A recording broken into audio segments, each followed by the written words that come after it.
watched Titanic the other night just to prep myself for it coming out in April again in 3D because I'm going to go see it because I'm a sucker for Forbidden Love. So I wrote a poem about Titanic and I'm going to read it to you right now. Yeah. That was perfect music for that. Thank you. Peter Gabriel's never wrong. But unfortunately, the poem actually isn't about forbidden love. It's just about the Titanic. And, yeah. Sexy. Okay. Yeah. It's also about being genderqueer. Okay.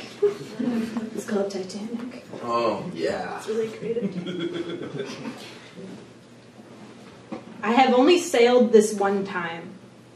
Some would say that's called a maiden voyage. I would say it's because my lifeboat mouth has only carried me this far. I am the youngest I will ever be.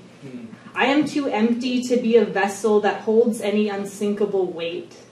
If you ask me what my name is, I would have to answer you in past and present tense.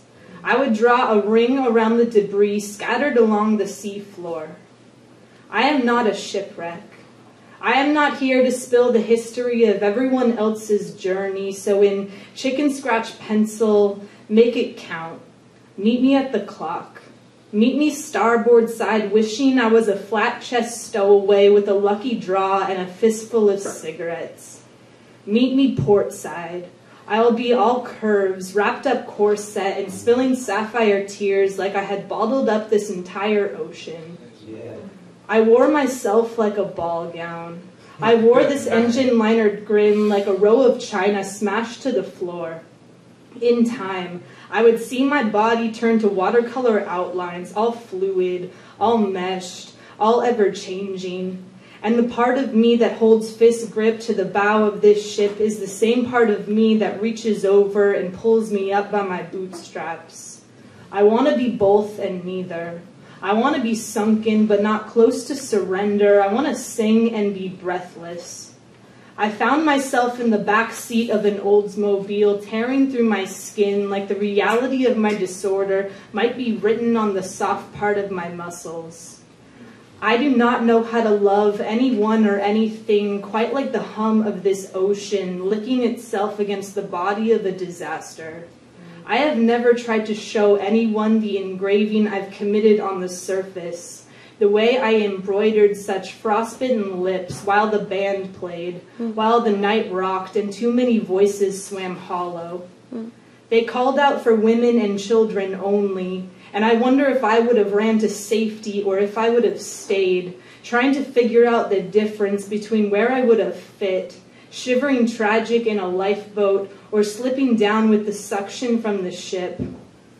I could never quite decide if I was Jack or if I was Rose, or if I was somewhere in the middle, filling my lungs up with broken bits of iceberg and this sea salt death, because I had laid here shaking while the last part of the hull was raised higher than the earth.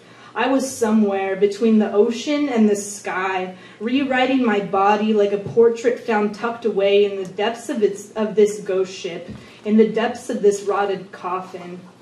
I think I have learned that full speed ahead sometimes gets sheet metal all buckled up, that even to build a ship, to build a person, you have to let it construct slowly.